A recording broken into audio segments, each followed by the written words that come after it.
Halo teman-teman semua, aku Sadam Permana, sarjana hukum yang akan membahas kasus hukum setiap minggunya. Dan hari ini kita akan membahas sebuah kasus yang cukup viral di media internasional juga. Dan kita akan membahas kasus siapa, Kak Azim? D4VD atau David. Nah, ini adalah seorang penyanyi yang mungkin teman-teman pasti udah denger banget, apalagi Gen Z. Lagunya tuh enak banget, Kak. Aku suka banget. Lagunya enak. Cukup viral di TikTok juga. Yang boleh dinyanyiin gak sih? Gak boleh ya? Ntar jangan, copyright. Cuman intinya ya lagunya pasti teman-teman udah pernah dengar, familiar juga. Dia ini adalah seorang penyanyi yang sangat terkenal, famous, sedang world tour. Lagunya ditonton oleh ratusan juta orang streamer di berbagai platform musik. Dan ya itu lagunya enak, sangat Gen Z-able banget. Tapi kita tidak akan membahas karir musiknya di hari ini. Kita membahas kasus yang dideritanya sebagai salah seorang yang terindikasi menjadi bagian dari pembunuhan seorang anak perempuan yang berusia 15 tahun. Apa yang lo tahu dari kasus ini, Kak Zim? Ya, ini sempat seliweran lah di sosial media. Gak cuman lagunya yang seliweran, tapi akhirnya kasusnya juga seliweran di sosial media. Dan gue ngelihat di situ memang ditemukan salah satu korban yang katanya adalah sempat dekat dengan David ini. Ya, itu di mobil gitu. Di dalam mobil. Iya, hanya mayatnya itu. ditemukan di dalam mobil, di belakang bagasi. Ya, hanya itu yang gue tahu dan mungkin nanti di sini bisa dibahas. Oke, mari kita bahas secara bersama kasusnya. Tapi sebelum itu mari kita berkenalan terlebih dahulu dengan si David ini. David, siapakah David? David Anthony Burke, yang lebih dikenal dengan D4VD. Dia itu lahir di tanggal 28 Maret tahun 2005 dan di usianya masih muda ia telah mencatat sejumlah prestasi luar biasa sebagai penyanyi, penulis, songwriter, singer yang sangat terkenal sekali. Nah, singlenya yang mungkin teman-teman juga tahu, judulnya itu Romantic Homicide, itu menjadi hit viral dan telah meraih ratusan juta streaming di Spotify. Dia saat ini tuh juga lagi tour dunia, world tour. Nah, kita membahas korban dalam kasus ini. Celeste Rivas Hernandez, seorang remaja yang baru menginjak 14 tahun atau 15 tahun. Ia pertama kali dilaporkan pada April 2024 di Lake Elsinore, California. Jadi ini kronologinya. Ketika keluarganya menyadari bahwa ia tuh gak pulang sama sekali. Ia gak bisa dihubungi, tiba-tiba udah hilang, gak ada kabar begitu saja. Dan teleponnya juga mati. Kamarnya kosong dan gak ada kabar dari teman-temannya juga. Sejak saat itu nama Celeste berkali-kali muncul di laporan orang hilang. Dan ia kembali ada laporan hilang lagi di pertengahan tahun 2024. Jadi memang dia sudah dilaporkan hilang dalam waktu yang cukup lama. Lalu, ketika akhir tahun, keluarganya kemudian semakin cemas karena pola ini tuh berulang tanpa penjelasan yang jelas. Ibunya bahkan sempat bercerita kepada polisi bahwa Celeste mengaku dekat dengan seorang yang bernama David. Tapi lo tahu, Kak, jadi dia kasih tahu, jadi si Celeste ini kasih tahu ke ibunya, ke keluarganya kalau dia lagi dekat sama David. Tapi keluarganya tuh nggak tahu David yang mana. Jadi keluarganya nggak tahu kalau David yang dimaksud itu adalah D4VD, penyanyi yang terkenal itu. Ya, apalagi kan kayak di luar negeri banyak banget yang namanya David ya. Gitu. Ya. Jadi ya wajar sih orang tuanya nggak tahu ternyata betul. se-famous itu gitu. Tapi kenapa menurut lo, kenapa alasan dia nggak ngasih tahu gitu? Kalau nggak tahu ya, menurut gue kayak kalau misalnya ketika memang dia dekat ya, ini kan masih spekulasi. Kalau misalnya dia dekat sama seorang big artist itu pasti kayak ada tendensi ingin mengenalkan sama keluarganya mungkin kayak merasa dekat atau ada perasaan kayak kebanggaan tersendiri mungkin dekat sama artis. Tapi kenapa dia nggak kasih tahu? Kenapa backstreet ini? Opini gue pribadi adalah mungkin kita bedain ya antara karya dan personality. Ya, Bisa jadi personalitinya ada yang kurang srek, masih kurang srek untuk bisa dikenalkan ke keluarganya. Bisa jadi. Kita lanjut bahas kasusnya. Oke. Ketika kasus dari Celeste ini booming, orang-orang publik ya itu banyak cocok logi, Kazim.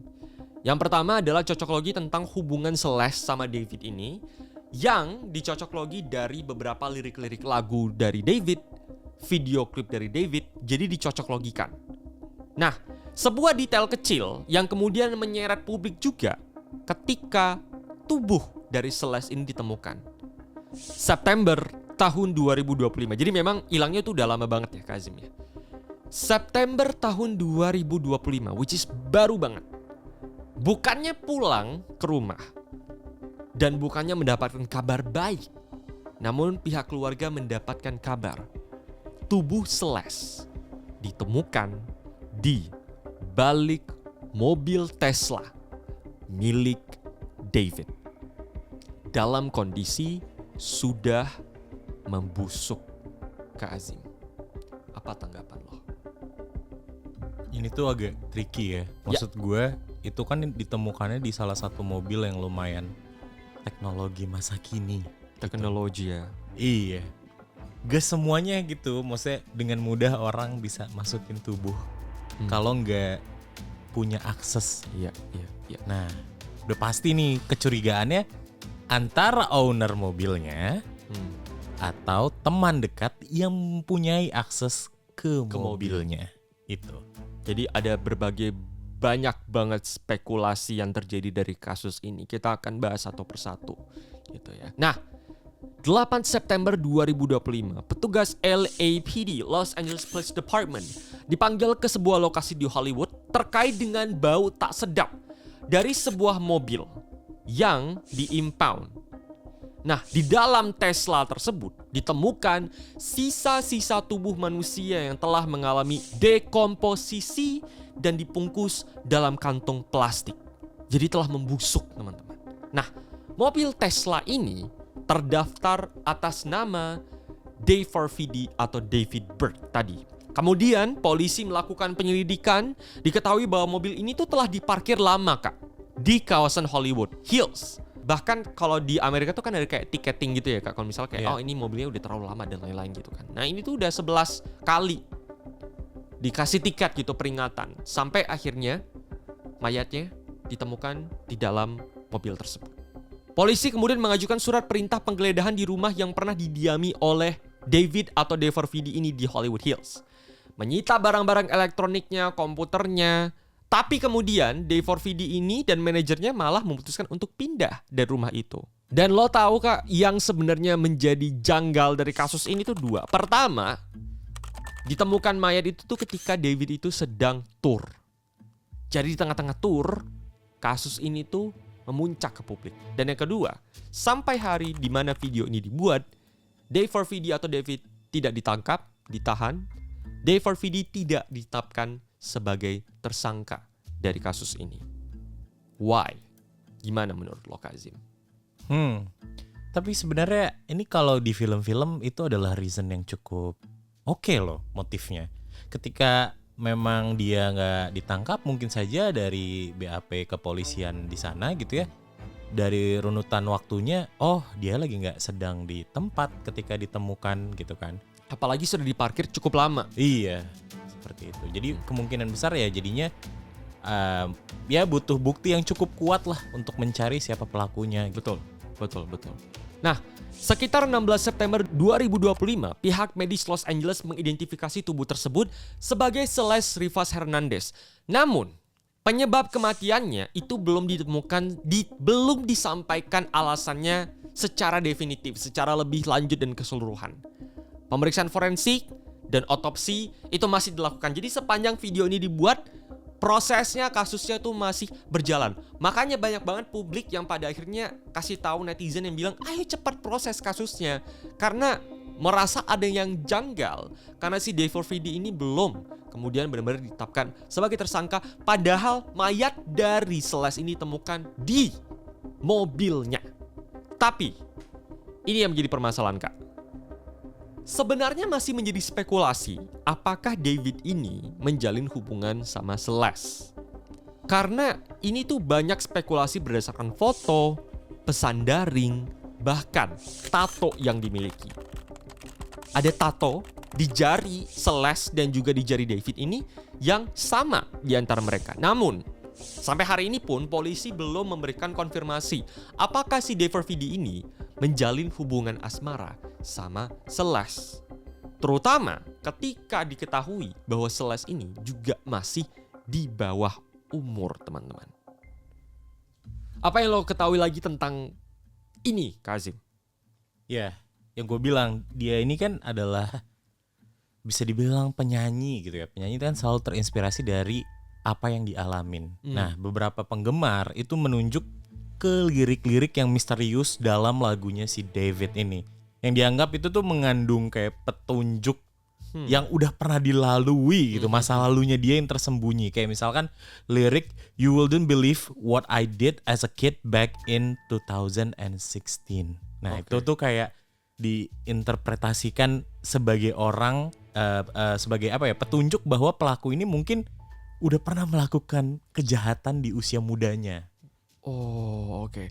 Dan sejujurnya gue tuh baru nonton banget video klip si Suicidal Homicide ini. Dan itu, let me tell you guys, it's very irritating. It was irritating for me. Karena mungkin bisa ditampilkan beberapa foto-fotonya. Ini benar-benar kayak, ada pisau, ada darah, ada seorang perempuan di kasur sedang berbaring dengan penuh bercak warna merah, ada koper, ada di dalam koper itu ada banyak banget pisau. Dan apa makna dari video ini? Kenapa?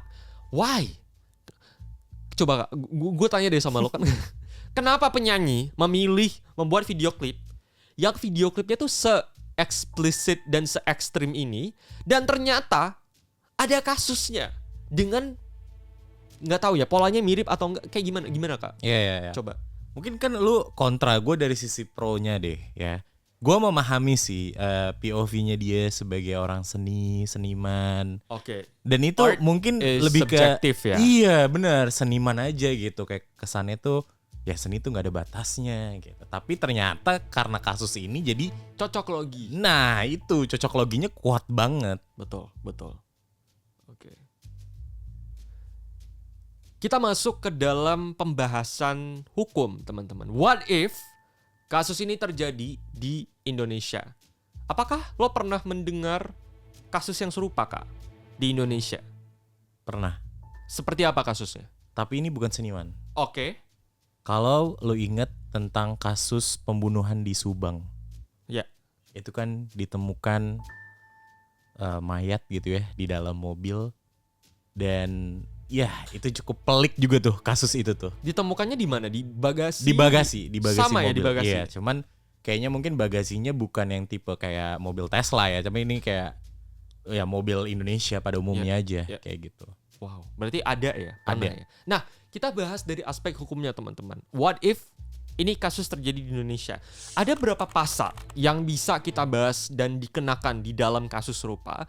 Pasal 338 KUHP tentang pembunuhan dan pasal 340 KUHP ketika ini termasuk ke dalam pembunuhan berencana.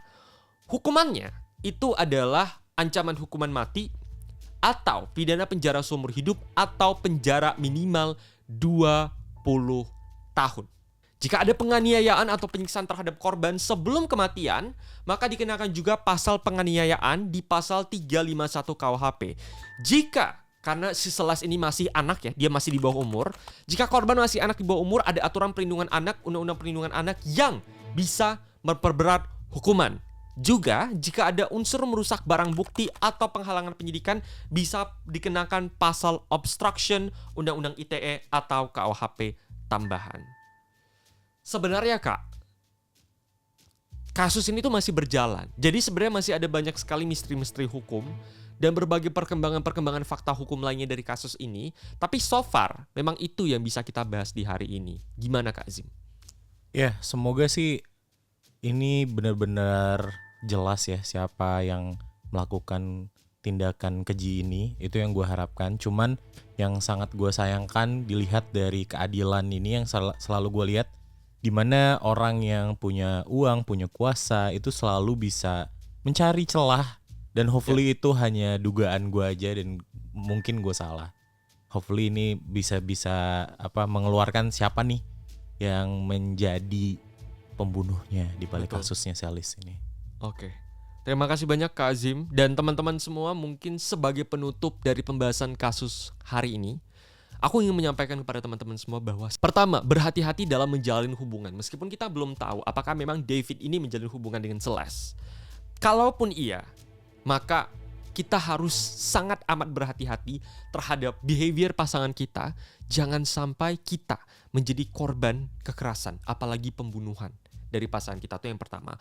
Yang kedua adalah tentu kita semua menuntut, publik menuntut, netizen menuntut kasus ini diusut secara tuntas. Kok bisa Celeste yang dilaporkan hilang dalam waktu yang sangat lama, mayatnya ditemukan membusuk teman-teman, di balik bagasi mobil dari seorang artis yang sedang naik daun dan terkenal. Usut tuntas, kita butuh keadilan, Celeste butuh keadilan. Dan yang ketiga, karena korban ini adalah korban anak, tentu pengawasan dari orang tua memang harus lebih diperketat terhadap kondisi dari anak-anak yang dimiliki. Semoga Celeste bisa mendapatkan keadilan yang harus didapatkan dan kasus ini bisa diusut secara tuntas. Aku Sadam Permana, terima kasih telah membahas kasus ini secara bersama. Sampai bertemu di kasus hukum berikutnya.